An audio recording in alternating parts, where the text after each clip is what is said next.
Well, hello there, and welcome to your spot by the fire, as we enjoy stories from around the world. Here, we will rediscover obscure or long-forgotten stories of lore and legend. Mysterious, intriguing, and often illuminating. These are worldwide folklore tales.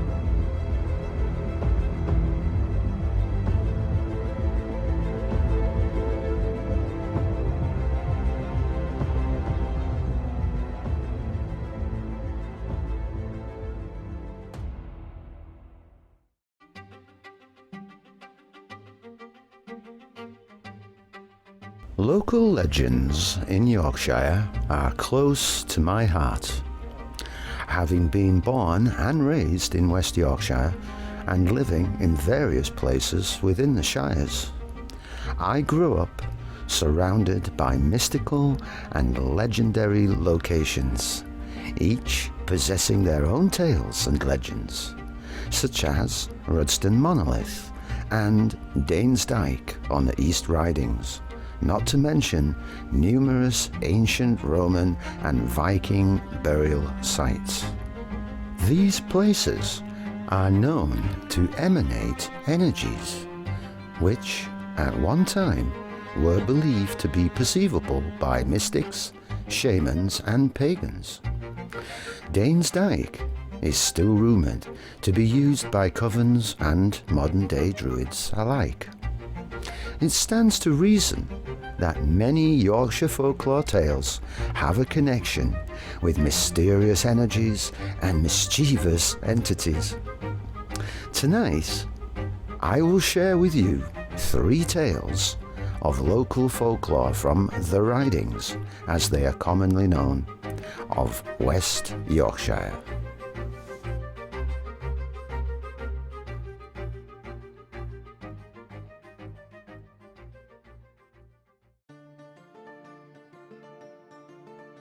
Have you ever spotted a hobgoblin?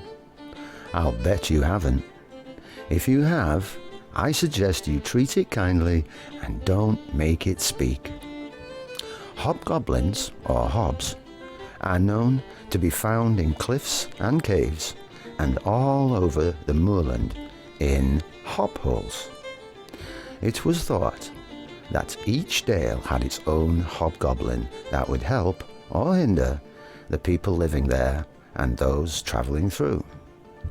Yorkshire hobgoblins vary in their power and abilities from legend to legend. Some folk stories tell of healing powers. Sick children would be taken to hob holes by their worried parents in hopes that the small, hairy, man-like creature who lived there would cure the illness. This practice was particularly common for children suffering from whooping cough. Households were thought to have their own hobgoblin who, if treated well, could finish chores while the family slept. Their tough tasks, some beyond the strength of humans, were undertaken secretly at night. Quick, agile, strong and skillful, the hob was able to work in the dead of night completely unseen. With such skills, a hob could be a great asset to any home or farm. However, hobs didn't do this work simply out of the goodness of their own hearts. The only reward a hob would expect was a jug of fresh cream placed in a barn overnight, and would drink his payment in secret too. Often associated with mischief, these little creatures could get very pesky if angered or mistreated. Once angered, hobs could be impossible to get rid of, especially when they wanted to punish those who had wronged them. If a family tried to get away from their vengeful hob, the creature would follow the family wherever they moved. The hob would make milk go sour, remove items from the home, and cause animals to become lame. If really provoked, a hob could even become violent. One of the most popular tales of hobgoblins involves the well-meaning family at Hart Hall Farm in Glaisdale. The Hobb of Hart Hall was not cantankerous or mischievous like many others. Rather, he was kind and helpful. The family farm had had help from their Hobb for generations, and it was a mutually beneficial relationship. One night, the master of the house caught sight of the Hobb at work. He was shocked to see that the creature was completely naked, though covered in hair. Instead of cream, the master decided that night to pay his longtime Hobb with a smock. Another story from the farm concerned a loaded hay wagon. Its wheel had become wedged between stones on its way to the hay shed. The load was so heavy that the men could not free it without unloading the wagon, a lengthy and tiring procedure. As they discussed the problem, darkness descended, so the men abandoned the load until morning. They retired to bed, praying it didn't rain. They were determined to get an early start moving the cart. Once everybody was asleep, the Hobb began freeing the wagon in the dead of night. He unloaded the cart first, then freed the wheel. He even stacked the hay and prepared the cart for its morning's work, all the while remaining completely unseen.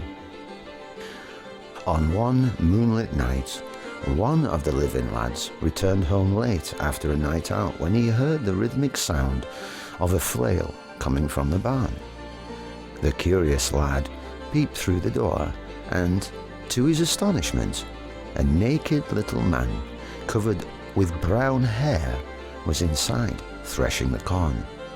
The little man was rapidly reducing a pile of sheaves to corn and straw. Without hesitation, the lad alerted his colleagues. The lads came out to look, and they all agreed that since the Hobb was naked, they should give him a sark, or working shirt, to wrap him in. It never occurred to them that the Hobb may consider this gesture as an insult. He may be upset about being spied upon. Fortunately, the Hart Hall Hobb was sweet-tempered.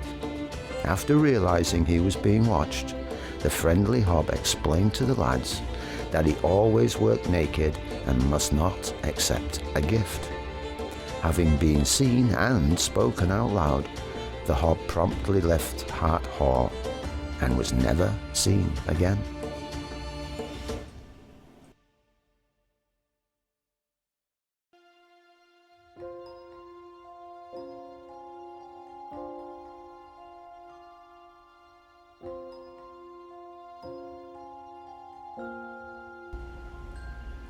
Another legendary being, which can also be helpful around the household, are called Boggarts.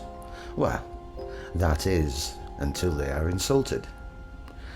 These mysterious and often violent creatures can be found indoors, outdoors, or in lonely places throughout the moors. Boggarts could take many forms, although they are rarely visible to the human eye. Since they are frequently seen by cattle and horses, a term coined in Yorkshire for a shying horse is one that has taken the boggle. One day, a boggart took up residence in the house of a quiet, inoffensive farmer named George Gilbertson. Upon arrival, this uninvited entity asserted its dominance, deciding that it was the rightful owner of the land. As you can imagine, this caused a great deal of annoyance for Farmer Gilbertson. Formed by a wooden partition in the kitchen stairs, there was a kind of small closet. A large knot had been driven out of the deal boards, leaving a hole. One afternoon, the farmer's youngest boy was amusing himself with a shoehorn. Playing around, He stuck the shoehorn into the hole in the stairs, and immediately it was thrown out again, striking the boy on the head. The culprit was, of course, the Boggart. And though the first incident was terrifying, it soon became a game of sorts, to put the shoehorn into the hole and have it shot back. Unfortunately, this seemed to goad the Boggart into more disruptive behaviour. At night, heavy footsteps were often heard clattering down the stairs. Sounds like earthenware and pewter dishes smashing against the kitchen floor were heard, though in the morning the dishes were found intact on their shelves. No one person saw the Boggart, of course, and it seemed to take a particular dislike to the children. It tormented them in various ways. Sometimes their bread and butter would be snatched away, or their porringers of bread and milk capsized by an invisible force. Soon enough, the curtains hanging on their beds would be shaken vigorously, and a heavy weight would nearly suffocate them, pressing on their chests. Upon hearing their children's cries, the parents swooped to their aid. So many disturbing, sleepless nights. The Boggart at length caused such torment that Farmer Gilbertson and his wife resolved to abandoning the farm and letting the Boggart have it all to himself. The farmer and his family were loading the last pieces of furniture when approached by a neighbour named John Marshall. "Well, Georgie," John said, "and so you're leaving Tulled House at last?" "Hey, Johnny, my lad, I'm forced to it. That damn Boggart torments us so we can't neither rest, eat, nor near sleep at night. Seems like I've so much malice against poor bairns, it almost kills my poor dame at thoughts on it, so yeah, see, we're going to force to flit, like." He barely had uttered the words when a voice cried out from a deep, upright churn. "Georgie, we're flitting, you see." "God damn me," cried poor farmer. "If I'd known they'd been here, I wouldn't have stirred, Peg. Nay, it's no use, Mally. May as well turn back, ain't told us, as be tormented by another that's not so convenient." It is possible the farmer and his family did turn back, and seemed to come to a better understanding with the Boggart, who undoubtedly continued its horn trick through the knot hole.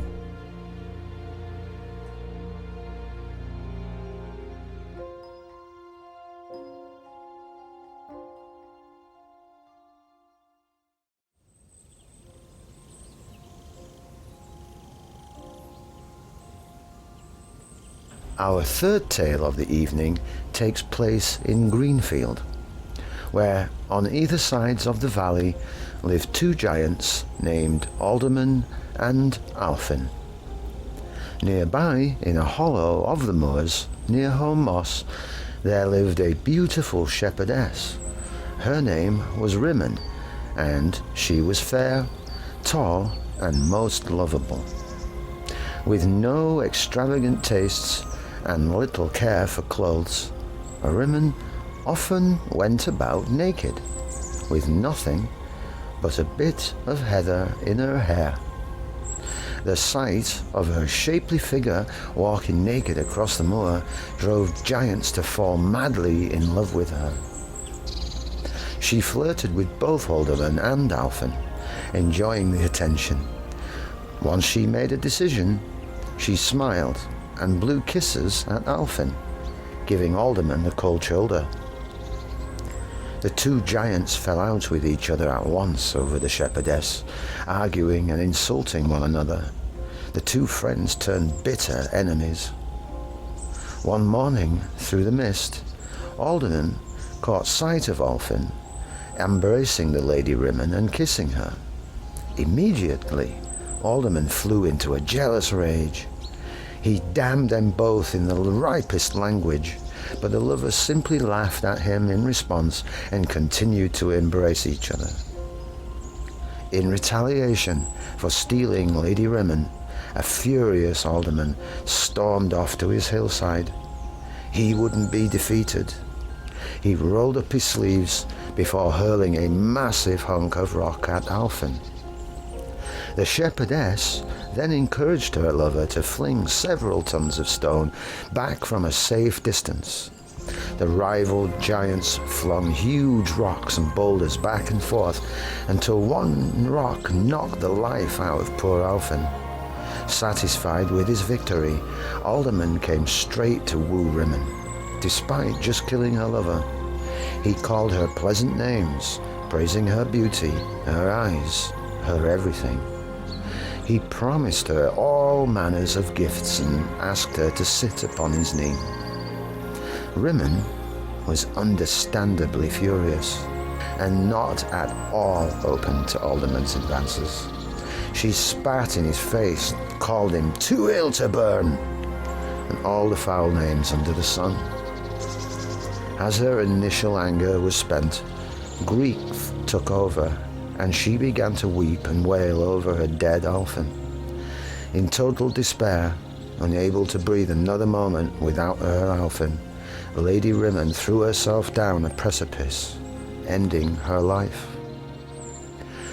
With no friend and no beautiful shepherdess, Alderman returned to his hillside.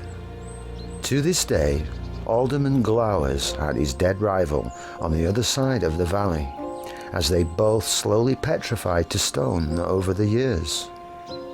In Rimmon Clough, which runs down to Sale Bark, one can find a pool where Lady Rimmon used to bathe on summer mornings before walking through the long grass and bracken while she dried off before getting dressed once more.